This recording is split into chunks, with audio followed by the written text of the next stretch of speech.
बिस्मिल्लाहिर्रहमानिर्रहीम। आज हम पढ़ते हैं लोअर लिम्ब की बोन्स, यानी नीचे वाले धड़ की हड्डियां जो पढ़ते हैं। नीचे वाला धड़ क्या होता है?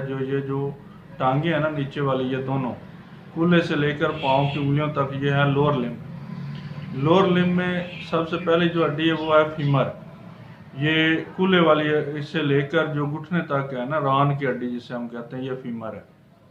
और उसके नीचे दो हड्डियां होती हैं, एक टिबिया होती है जो सामने की तरफ, और पीछे जो छोटी उंगली की जानब, थोड़ा सा पीछे की तरफ और छोटी उंगली की जानब, वो होती है फबुला। और जो चपनी की हड्डी होती है, घुटने के ऊपर वाली चपनी की हड्डी, इसे कहते हैं पटीला।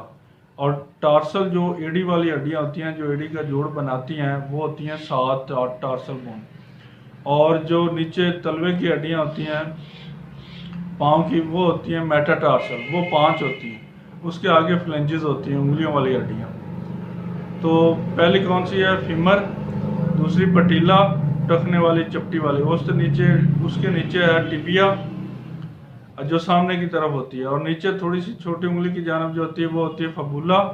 और उसके नीचे 7 जो एड़ी का जोड़ बनाती हैं वो होती हैं टार्सल। और आगे होती हैं जो तलवे वाली होती हैं वो होती हैं मेटाटार्सल, उसके आगे फ्लेंजेस होती हैं। यह था लोअर लिम्ब। ओके जी, अल्लाह हाफिज़। फिर कल हम पढ़ेंगे एड़ी की 7 हड्डी।